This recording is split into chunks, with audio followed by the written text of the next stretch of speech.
主，我们感谢赞美你的恩典，谢谢你再一次用你的慈神爱所引领我们来到你的面前，就是在你的施恩宝座前，主啊，我们要敬拜你。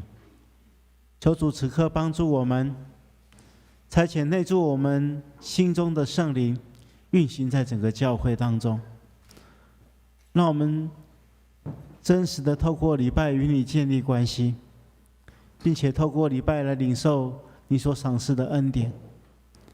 求主在礼拜的过程当中加添我们信心，让我们离开教会之后，依然可以活出你所喜悦的生命，来荣耀你的圣名。主，我们恳求你与今天服侍的众同工同在，赐福保守眷顾每一个参与在圣工当中的弟兄姐妹，特别是我们今天要领受圣餐，与你同桌，求主透过这个圣餐，再一次让我们明白我们跟主耶稣基督的关系，借着这个圣餐再一次激励我们活出美好的生命，来荣耀主的圣名。我们恳求你与帮助我们持守圣餐的小会员同在，赐福保守眷顾整个过程，让我们享受在你的恩典当中。也求主与我们的教会同在，赐福眷顾奉你名所设立的双联教会，让双联教会能够荣耀你的圣名，并且祝福更多的人。我们这样祷告都是奉靠主耶稣基督的圣名求，阿们。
兄姐妹平安，平安。今天还是蛮冷的哈，不过呢，感谢神，再冷的天也挡不住我们敬拜神的火热，阿们吗？阿们。哈利路亚！跟旁边的说，我们要一起火热来敬拜神。我们要一起火热来敬拜神。哈利路亚！我们起立敬拜神。你是我喜乐泉源，你是我万喜跳跃，你是我自由飞翔，不再被罪恶捆绑。你是我永生盼望，你爱有无比力量，从今世直到永远，你应许不会改变。你的宝血有能力，能医治一切的伤口。你的复活能改变一切的咒诅，成为祝福。我们要高举你生命，你配得所有最大的赞美。我们要用全心和全意来敬拜你。我们要欢迎你来临，愿你的生命宝座在这里。我们要张开口，不停赞美你。你是我喜乐泉源，你是我万喜跳跃，你是我自由飞翔，不再被罪恶捆绑。你是我永生盼望，你爱有无比力量，从今世直到永远，你的是不会改变。你的宝血有能力，能医治一切的伤口。你的复活能改变一切的咒诅，成为祝福。我们要高举你生命，你配得所有最大的赞美。我们要用全心和全意来敬拜你。我们要欢迎你来临，愿你的手里宝座在这里。我们要张开口，不停赞美你。有能力能医治一切的伤口，你的复活能改变一切的咒诅，成为祝福。我们要高举你生命，你配得所有最大的赞美。我们要用全心和全意来敬拜你。我们要欢迎你来临，愿你的手里宝座在这里。我们要张开口，不停赞美你。我们要张开口，不停赞美你。哈利路亚！我们用掌声将一切荣耀归给我们的神。哈利路亚！神啊，我们赞美你，我们敬拜你，你配得一切的荣耀。你是昔在、今在、永在的神，更是全知全能的神。我们敬拜你，尊贵荣耀君王，尊贵荣耀君王，在全地之上，愿万民都喜乐，全地都喜乐。主你满有荣光，黑暗都躲藏，万民高声唱，起来高声唱，我神真伟大，歌颂你生命真伟大，全地都看见我神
全地都看见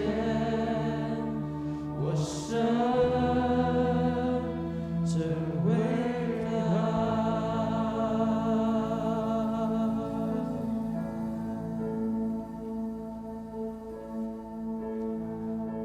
经上说，神用喜乐油代替悲哀，用赞美衣代替忧伤之灵。让我们一起用这首歌来敬拜我们的神，纯洁的心。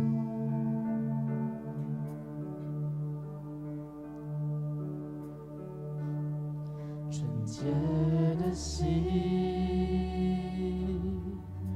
这是我渴慕，一颗心跟随着你的心，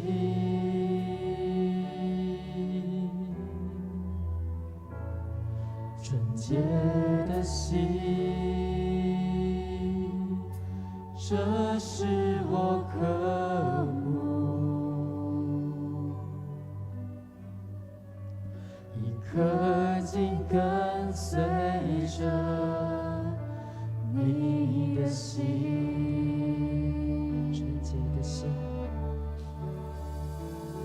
纯洁的心，这是我渴慕，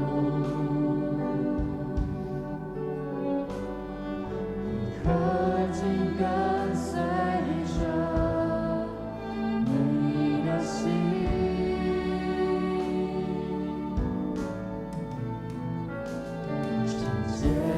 心，这是我渴慕，一颗心跟随着你的心，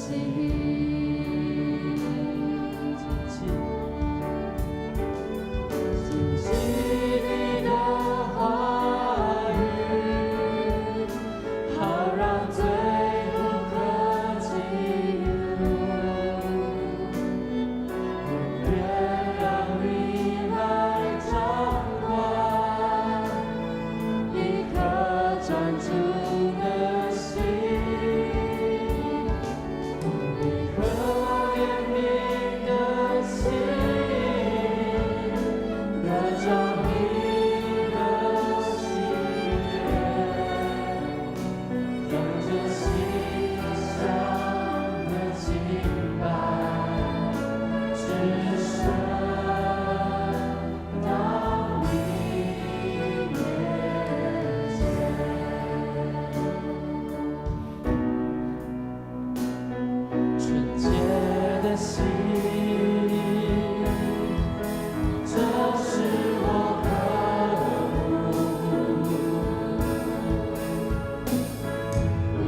主啊，这个时候们安静的在你的面前，求圣灵来光照我们，光照我们隐而未现的罪，光照我们心里最难过、最伤心的角落。若是可行，求你挪去那一切的苦痛，帮助我们胜过这一切。我们感谢你。可是主啊，我说这人怎么可以这样对我？这事怎么会发生在我的身上？但是主啊，你说你的爱够我们用，我们为着黑暗之后就要带来的黎明来感谢你，谢谢你，谢谢你。谨记你的话语，谨记你的话语，好让最不可及的路，永远让你来掌管，一颗专注的心，一颗怜悯的心，得着你的喜悦，让这心上的敬拜只剩到你面前，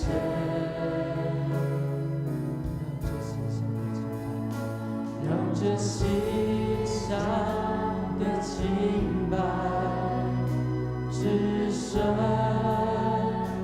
到你面前。主啊，我们感谢你，我们赞美你，我们是这么的不配，但是你还是在十字架上赦免了我们的罪。我们感谢你，我们祷告是这样的不完全。这个时候，我们一起用主所教导我们的主祷文同声的祷告。我们在天上的父，愿人都尊你的名为圣，愿你的国降临，愿你的旨意行在地上，如同行在天上。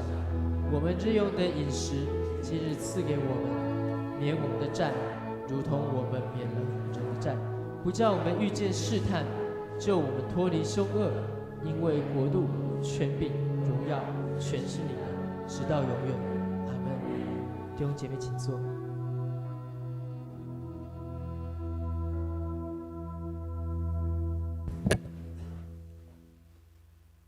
感谢主，让我们今天用敬拜赞美开始我们的礼拜。我们要一起来读圣经，今天的经节记载在撒母耳记下12章15到23节。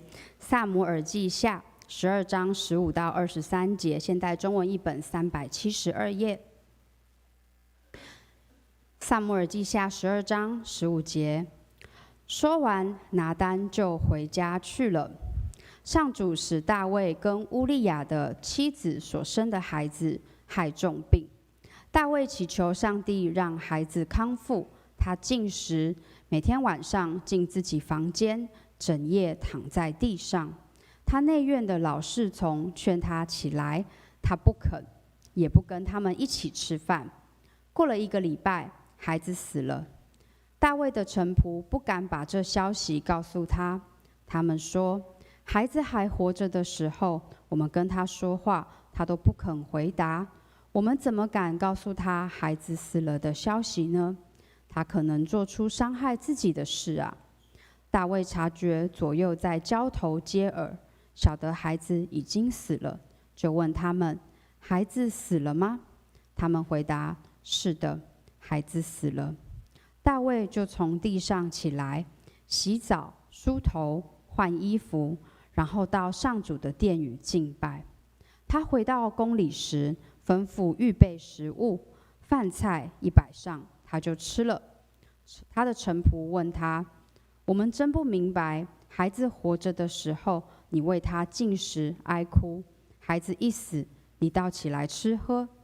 大卫说：是的，孩子活着的时候，我禁食哀哭，因为我想上主可能怜悯我，不让孩子死。现在孩子死了，我为什么还要进食呢？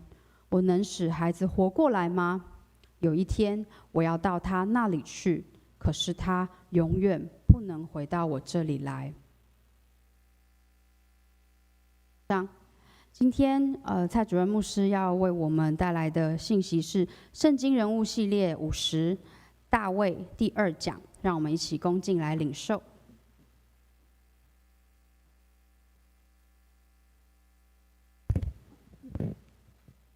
弟兄姐妹，大家平安。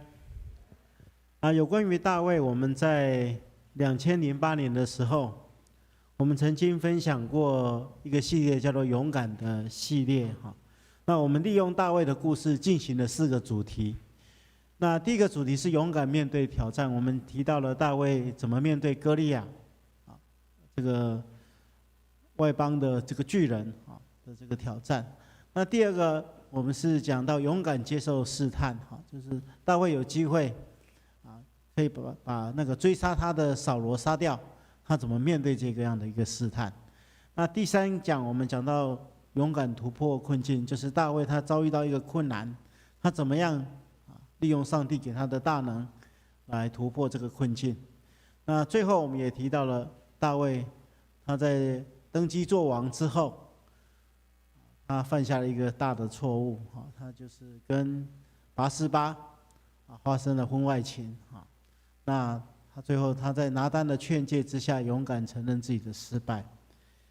那所以这些我们就不重复了，大家可以去2018年的这个，我们去网络上找这些信息可以来复习一下。那今天我们要讲大卫人生当中的另外一件事情，那这件事情是让他忧伤的事情。我们借此来学习一个非常重要的生命功课，就是走出悲伤。在领受上帝的话语之前，我们同心来祷告。亲爱的主，我们恳求你与我们同在，赐给我们智慧，让我们在聆听你的话语的过程当中，可以真实明白你的心意，并且赐给我们信心，将你的心意落实下来，成为我们生命的祝福。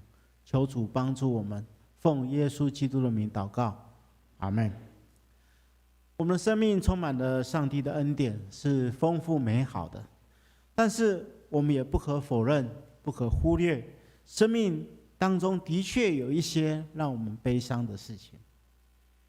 圣经这样告诉我们说，我们一生的年岁不过是70，健壮的可能到80，但所得的只是劳苦愁烦。生命转瞬即逝，我们都要成为过去。那这个是作诗的人，据说是摩西，他生命的体验，看到我们的人生当中，可以夸口的不过是劳苦愁烦。每一个人的生命都是等待消失，我们每一个人都将成为过去。所以生命当中，我们就是活在一种不断的失去的过程当中。我们如果仔细去探索我们的生命，我们会发现几乎没有一件事情会永远一直陪伴着你。所以牧师常常开玩笑，除了我肚子里面的脂肪之外，没有一件事情会永远陪着我。所以我们仔细去思考，我们生命当中常常会失去，我们会经历忧伤的过程，失去的过程。可能有一个意外发生，一次的健康检查，它就会带走一些我们生命当中很重要的事物。我们可能会失去我们的产业，我们的工作，也许我们会失去我们的健康。而且有一个不可避免的事情，就是有一天我们会失去我们所爱的人。我记得有一次在木星跟木奇还小的时候，有一天我们家的那个老大木星是比较不受控制的，他常常给我们意外的惊喜。有一天他就从外面带回来了2只3线鼠，他说是他跟同学一起买的，要寄放在我家里。那我没有办法，只好去买一个养那个3线鼠的那个笼子，然后一些设备，去买饲料哈，就让他们换饲养哈。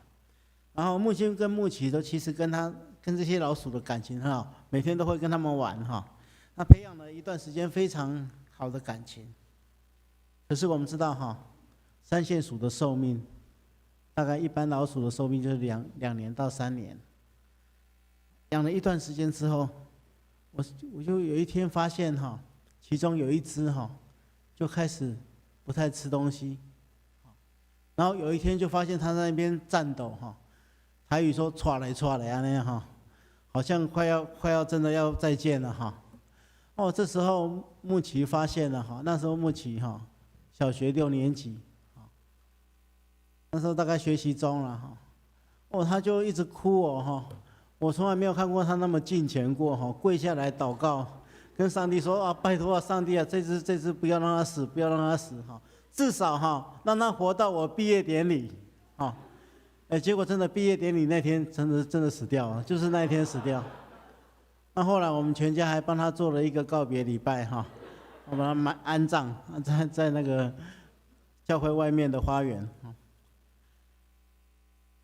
那一阵子，我真的发现这孩子真的很伤心，所以生活没有办法避免的，就是一定会经历很多的生离死别，这些痛苦或是一些莫名的困境。我们的人生就是一定会遭遇到这样，没有人可以避免。今天的经文是描述大卫生命当中一件遗憾的事情，就是他跟拔示巴所生的第一个孩子死了。大卫是一个伟大的君王，他拥有很大的权力，他拥有整个国家，但是他没有办法挽回他孩子的生命，他失去了这个孩子。亲爱的弟兄姐妹，我们今天要透过这段经文来学习如何面对悲伤，如何面对失去。那圣经告诉我们有几个非常重要的态度。我们刚才所读的经文，我们来看大卫的表现。他在失去孩子之前，我们看到圣经说，大卫祈求上帝让孩子康复。他禁食，他每天晚上进入自己的房间，整夜躺在地上。他甚至就是说，吃不下，睡不下，他就是祈求上帝能让这个孩子康复。甚至他内院的老侍从劝他起来，他也不肯跟他们一起吃饭。结果过了1个礼拜之后，这个孩子就死了。大卫的臣仆也不敢把这个消息告诉大卫，因为他们说啊，孩子还活着的时候，他就已经这样子，我们跟他说话，他都不肯回答了。我们如果万一把这个孩子死了的消息告诉他，他可能会伤害自己啊。大卫发现大卫是聪明的人，他发现他们在交头接耳的时候，他都断定孩子已经死了，所以就问他们说：“孩子死了吗？”他们回答说：“是的，孩子死了。”这时候出乎意外的，大卫就从地上起来，洗澡、梳头、换衣服，然后他做一件事情，到上帝的殿宇里面去敬拜。那时候应该是没有圣殿，不过他就到上帝的祭坛前面去敬拜。他回到宫里的时候，他就吩咐他们预备食物，饭菜一摆上，他就吃了。这些臣仆很意外，他们说：“我真不明白，孩子活着的时候，你为他禁食哀哭，结果孩子一死，本来我们预期你会更伤心的，结果你居然跟他一起吃喝，跟我们一起吃喝。”大卫说：“是的，孩子活着的时候，我禁食哀哭，因为我想说上帝可能会怜悯我，不让孩子死。那现在既然孩子死了，我为什么还要禁食呢？我有能力使孩子活过来吗？”他说：“有一天我要到他那里去，可是他永远不可能回到我这里来。”那今天的经文，我们读到这边，我们就知道，我们看到大卫去面对他失去孩子的伤痛，透过这样子来学习如何面对我们生命当中的意外，生命当中的悲伤。当然，牧师知道，要从悲伤走出来，需要一个过程，不是一件容易的事情。但是我们仔细的来看大卫怎么做，也许可以给我们一些帮助。首先，我们要理解，就是我们要拒绝悲伤持续的攻击我们。我们有一件事情要做，就是我们要接受这个不能改变的事实。就像刚才的经文当中，大卫是非常坦然的接受孩子死亡的事实一样。我们知道很多人遇到困境、意外、不幸的事情，他一开始的时候会产生一种否定的态度，他会否定，他会没有这件事情发生，他希望没有这件事情发生，而且告诉自己这件事情没有发生，甚至那时候信仰会变成一个麻醉剂。比如说家里面有成员患了重症，有些人会说不，他没有生病，我不相信，他认为这是信心啊，其实这不叫信心，这个叫做欺骗自己。比如说你最心爱的三线鼠死了，你不能说我奉主的名宣告他没有死，这不是信心啊，这不是信心。真正的信心是什么？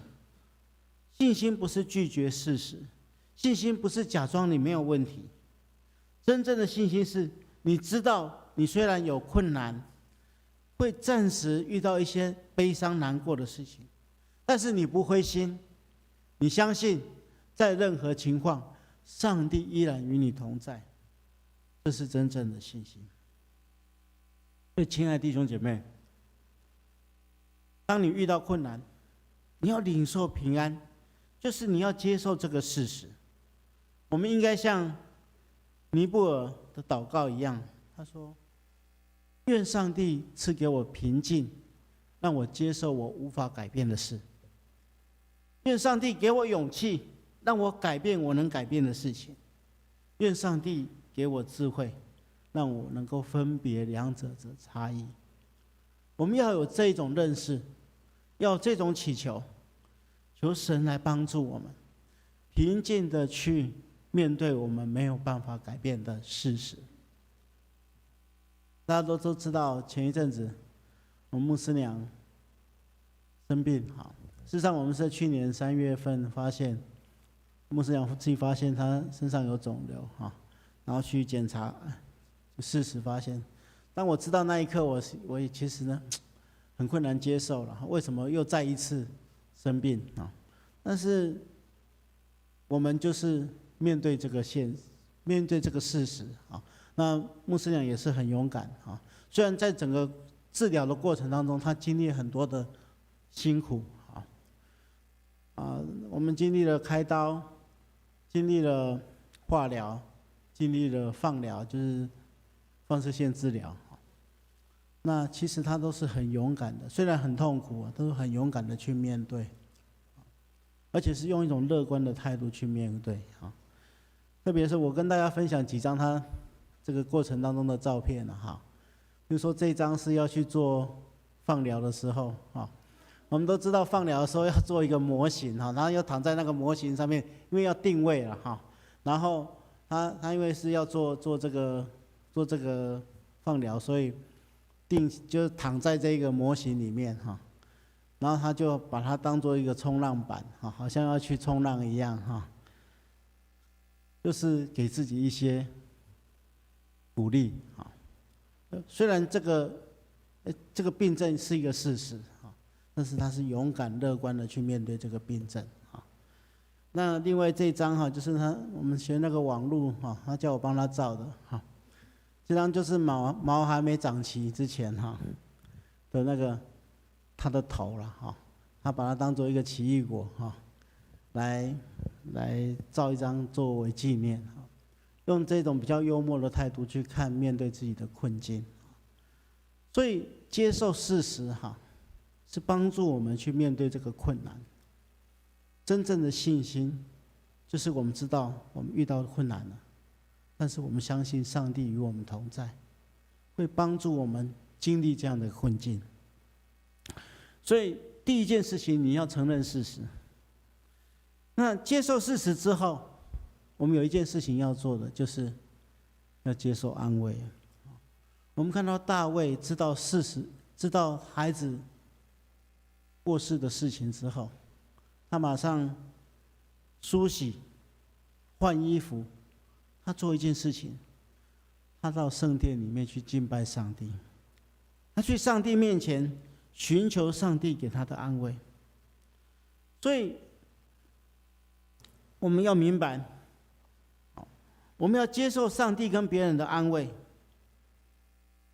这是需要的。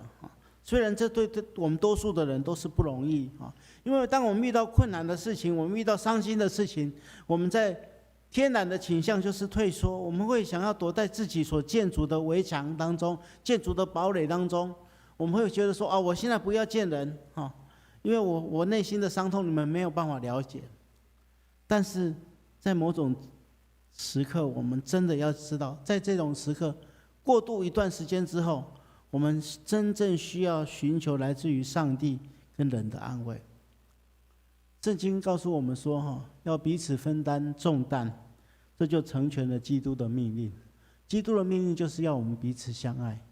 今天我们被呼召成为教会，这教会有一个非常重要的功能，就是在我们当中如果有伤心的人、伤心的事发生之后，上帝要我们彼此分担重担，这样就成全了彼此。基督的命令就是彼此相爱。事实上，我们面临生命当中悲伤的阶段，我们需要的不只是别人的扶持，我们更需要别人用不同的观点来帮我们看事情。因为有时候痛苦会使你的眼光窄小，会使你看的事情不够广。这时候你正需要别人给你一些更多的建议，从不同的观点来帮助你看见真正的事实。有些人以为他发生这件事情，全世界是他最可怜的。像我9岁的时候，我父亲过世了，我觉得我是全世界最可怜的孩子，因为我们班上50几个小朋友，就我一个人没有父亲。那可是我父亲过世不久之后，有一个人也过世了，蒋介石也过世了。后来我会想到，原来蒋总统的爸爸蒋总统也会死掉。那后来我再长大一点，我就发现说，原来有一个地方，世界上有一个地方叫做孤儿院，那个地方的孩子不仅没有父亲，还没有母亲，感觉上比我更可怜。后来我再长大一点，我才发现说，有些人有父亲，比我没有父亲更可怜。所以有时候我们的痛苦、遇到的困难，会使我们的眼光聚焦在某一些窄小的事物，让我们没有办法看见事情的全貌。我们需要别人来帮助我们。我在我母亲过世的时候，让我是伤痛欲绝了，但是那时候上帝差遣许多的天使来安慰我、关心我。其中对我最大的帮助就是我的牧师孙宏正牧师，他来探访我，跟我分享过去他所认识的我的妈妈。这其实给我们3个兄妹很大很大的鼓励，让我们知道说母亲怎么样去关心我们，怎么样去爱我们。那我们再一次回顾这个永远就是死亡也不能隔离的爱。所以，亲爱的弟兄姐妹，接受安慰是我们必须要的。除了接受事实之外，我们也要接受来自于别人的安慰。第3个，要走出悲伤，我们也要有一个了解，就是我们要知道每一件事情的失去的过程当中，一定会留下一些什么。就像刚才的经文当中，大卫失去了儿子，但是他也透过这样的一个经验，明白自己的软弱。他来到上帝的面前去敬拜神，我相信他是充满了悔悟，反省自己的错，然后更加深对上帝的信靠。所以他失去了这个孩子，事实上他更紧紧地抓住神。如果在失去人生某些东西的时候，你允许这些痛苦继续滋长在你的心中，你只是在伤害自己。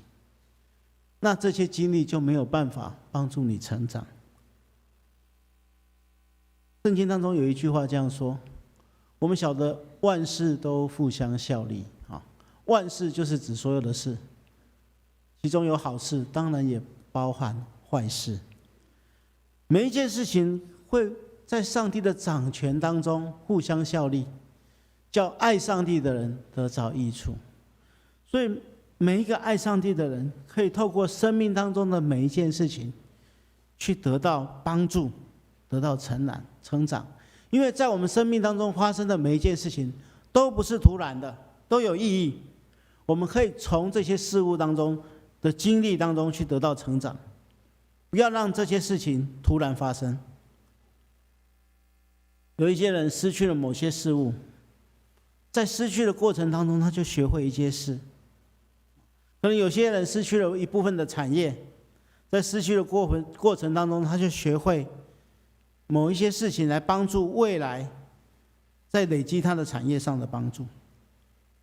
我们有一些人失去了亲人，但是我们可以明白，死亡没有办法夺去所有的事情，死亡没有办法隔绝掉我们之间曾有的爱。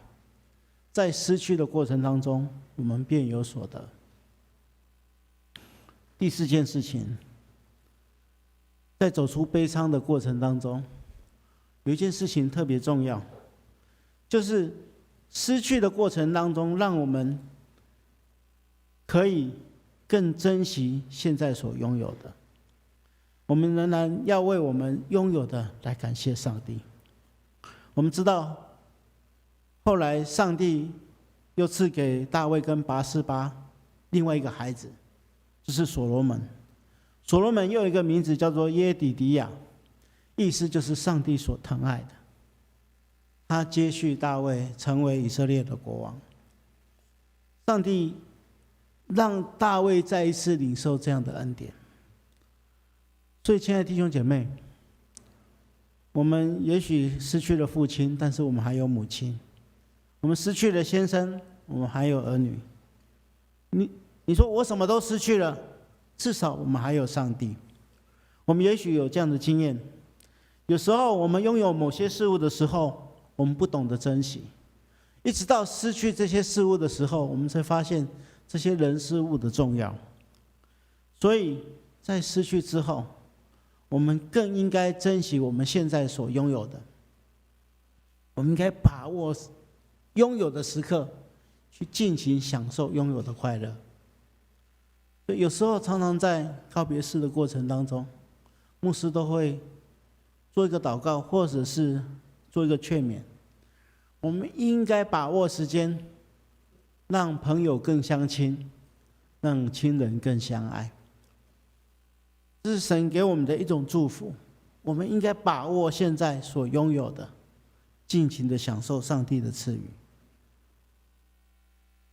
走出悲伤的最后最重要的一点，就是我们可以把我们自己本身交托给耶稣。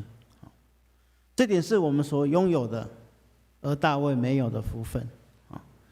大卫认识上帝，但是那时候还没有耶稣。耶稣带来这样的应许，他说：“我赐给他们永恒的生命，他们不至于死亡，无论谁都不能从我的手中把他们夺走。”大卫知道这个孩子没有办法回到他的身边，只有一天他会回去，他会回到这个孩子那边。大卫有这样的意识，但是我们知道，今天这件事情在耶稣基督的手中实现了。如果我们将我们的盼望建立在这个永恒的磐石上，你就明白，有一天我们失去的，因为我们认识耶稣而可以赢回来。生命当中有太多无法理解的灾难，我没有办法想象，如果没有耶稣，我们的盼望在哪里？所以亲爱的弟兄姐妹，我们可以把一切交给耶稣，就是当我们面对生命当中的悲伤的时候，我们明白耶稣基督会赐下力量，让你经历过这个悲伤。大卫曾经写过一首诗，诗篇23篇，他说：“我虽然行过死荫的幽谷，他会深知啊，人生有死荫的幽谷。但是如果我继续走，继续走，我就会行过它，我就会走出它，就像走到一个隧道一样。我们如果停留在隧道当中，永远都是黑暗的。但是如果我们继续走的话，就会走到那个光明的道路。而我们如果把我们的手交托给耶稣基督，他就会带领我们走过这个最困难的时候。所以我们可以学习第一点，就是全心的投靠。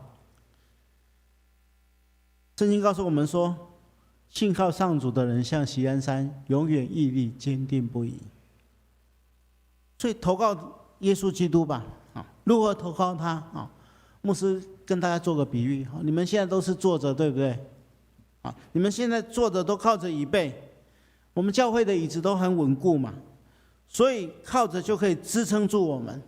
所以我现在相信，现在没有任何一个人的背部、腰部的肌肉还很用力，你都是放松的，因为我们靠着椅子，我们就不必自己出力。投靠耶稣就是不用自己的力量。所以你不要再硬经了哈，台语说硬经哈，你不要再靠自己的力量，要靠上帝的力量，投靠他，完全仰赖他。第二个，我们要接受上帝的引导，聆听上帝的指引。接下来下一步要怎么走，才能够走出死荫的幽谷，一直走到上帝所引导我们美丽的青草地上，到可安歇的水边。所以我们求主来引导我们，告诉我们接下来怎么做，寻求他，倾听他，因为上帝爱我们，他会引导我们走出这样的悲伤。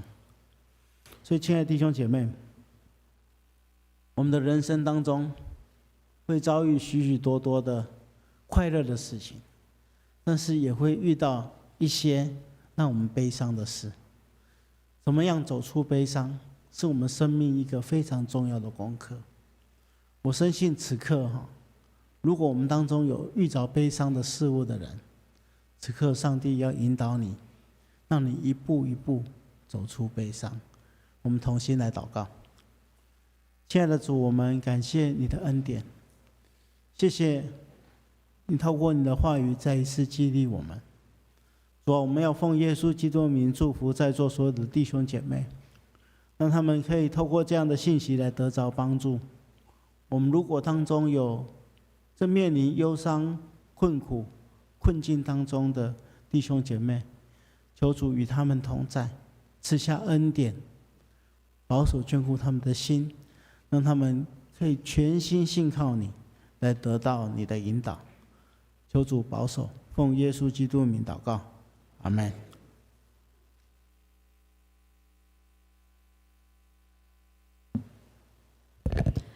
接下来我们要一起以使徒信心来做信仰的告白，请起立。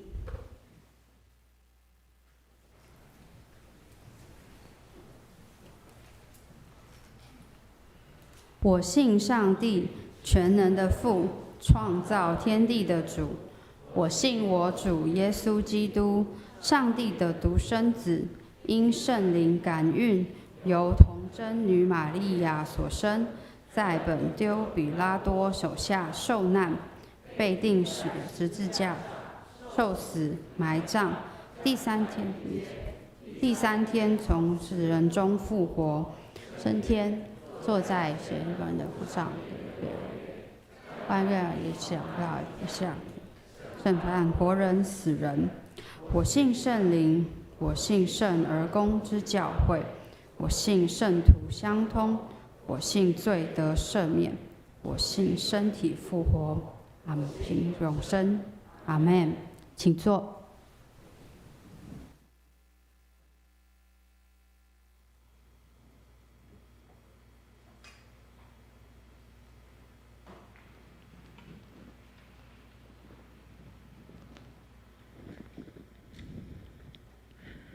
奉主耶稣基督的名，欢迎凡属于他的教会，按照教规可以领受圣餐者，就是已经接受过成人洗礼或是坚信你的弟兄姐妹，欢迎大家一起来与主同桌，来起手主的圣餐。请大家注意来听主耶稣对凡归向他的人所说恩典的话。主耶稣说：凡劳苦担重担的人，可以到我这里来，我就使你们安息。耶稣也说：饥渴慕义的人有福了，因为他们必得饱足。愿主耶稣基督的恩典平安与大家同在。亲爱的弟兄姐妹，请你们注意听主耶稣所设立圣餐的话，就是照保罗所说：我当日传给你们的，原是从主所领受的。就是主耶稣被卖的那一天，他曾经拿起饼来祝谢，就拨开说：这是我的身体，为你们舍的，你们当如此行，为的是纪念我。吃完饭后，也照样拿起杯说：这个杯是用我的血所立的新约，你们每逢喝的时候，当如此行，为的是纪念我。你们每逢吃这个饼喝这个杯，是表明主的死，只等到他再来。亲爱的弟兄姐妹，当耶稣被卖的那一夜，曾经拿起饼来祝谢，所以我们奉他的名，照他的样式，首先来感谢上帝。我们同心来祷告。亲爱的主，现在我们遵照耶稣基督的命令摆设这个宴席，为了纪念主耶稣基督永远赎罪的祭。主，我们谦卑恳求您差遣圣灵将我们分别为圣，又分别这些摆在你面前的饼跟葡萄汁为圣，让我们接受这些，借着信而分享你的身体和宝血。因着你恩典的帮助，使我们在灵里得着培育，让我们的生命在你的恩典当中成长，用我们的生命来荣耀你的圣名。奉耶稣基督的名祷告，阿们。主耶稣说：这是我的身体，为你们舍的，你们当如此行，为的是纪念我。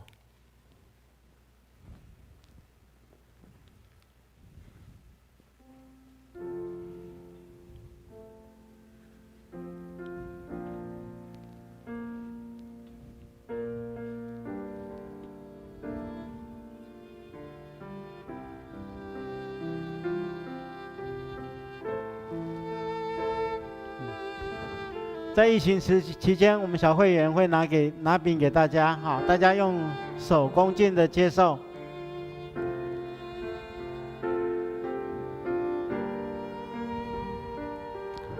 如果楼上的弟兄姐妹也要接受圣餐的，请可以到楼下来。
这是基督的身体为我们舍的，我们当如此行，为的是纪念他。一同来领受。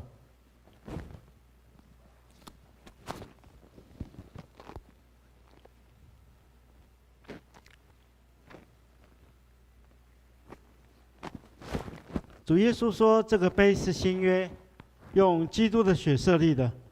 你们每当喝的时候，就当如此行，为的是纪念我。”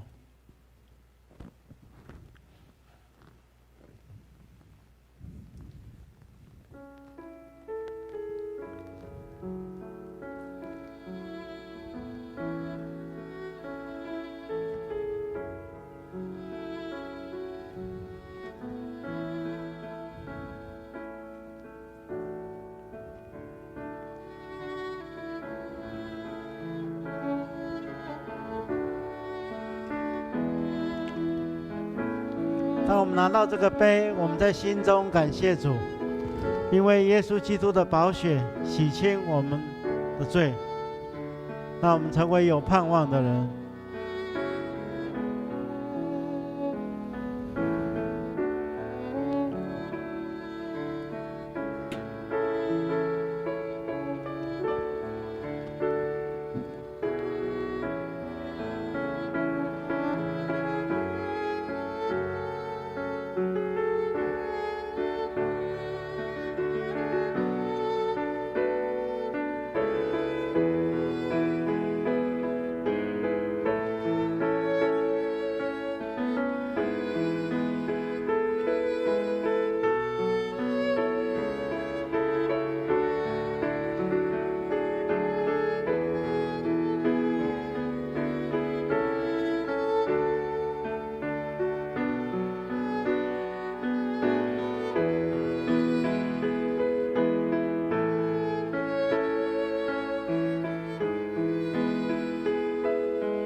这个杯是新约，用耶稣基督的血所设立的。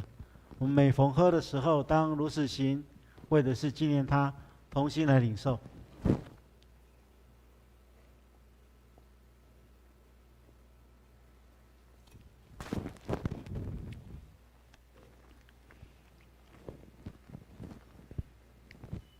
你们每逢吃这个饼、喝这个杯，是表明主的死，直到他再来。愿主耶稣基督的平安与大家同在。我们同心来祷告。亲爱的主，我们全心感谢你，因着你丰盛的爱，使我们领受你的圣餐。再次让我们明白你喜爱我们，保守我们，也让我们明白我们是满有圣慈奥妙身体的肢体，就是受祝福忠实的信徒，也是你永远国度的后裔。亲爱的主，我们谦卑在你面前祈求。当我们再次献上我们自己当作活祭时，求你悦纳我们，也恳求你用慈爱帮助我们，让我们能持续这个圣洁的交通，从今以后更能用我们的生命来荣耀你。奉耶稣基督的名祷告，阿们。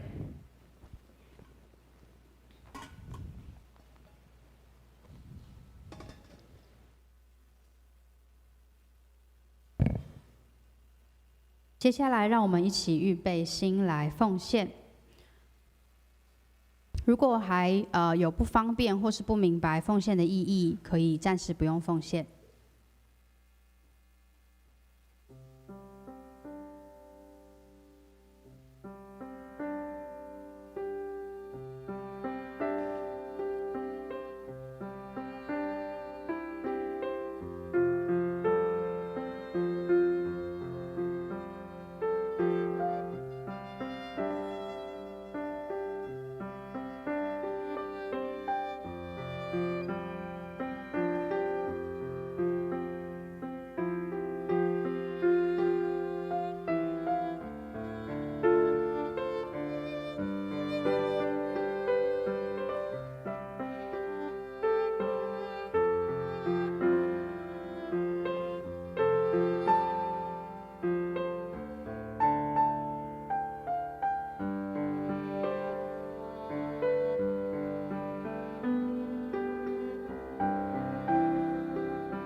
请起立，我们一起来做奉献的祷告。主啊，感谢你赏赐我们各样的事物，包括在我们生命中的恩典祝福，你也安慰我们，使我们的心里能够平安，没有欠缺。我们现在献上一点点的金钱，愿你接纳，也成为你事工的使用，尤其是在福音的宣扬或是帮助需要的人，都能够合你的旨意。如此祷告，奉主耶稣的名求，阿们。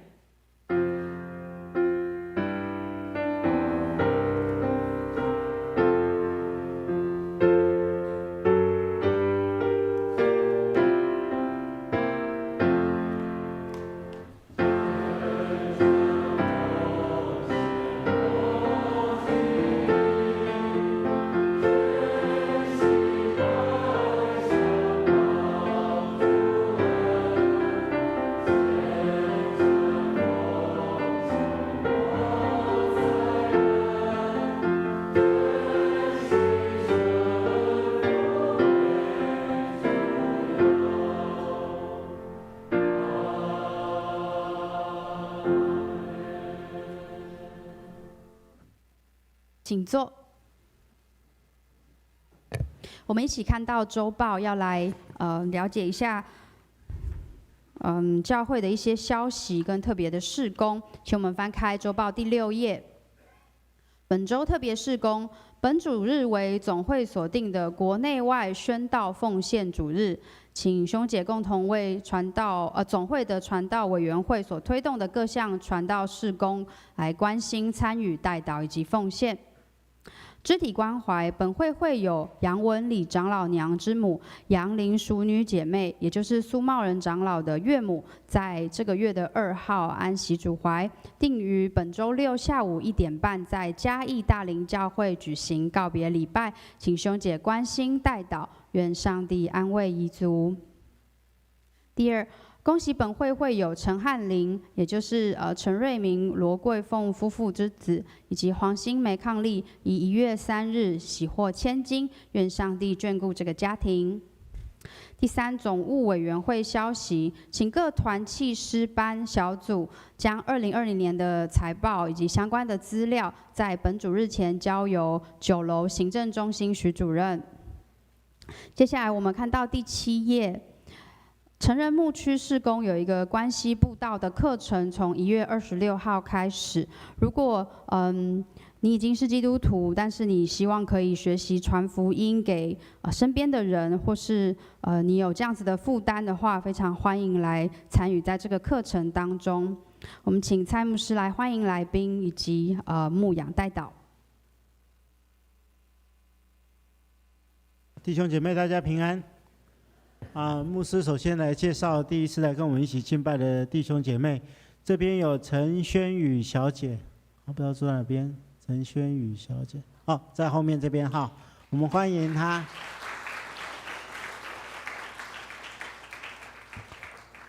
那其他有没有第一次来跟我们敬拜没有填写这个留名卡的？没有。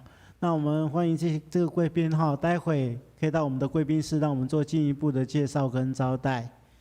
好，那最近天气比较冷，好，大家出入注意保暖哈，愿上帝亲自赐福保守哈。那这时候我们一起起立来唱最后的诗歌。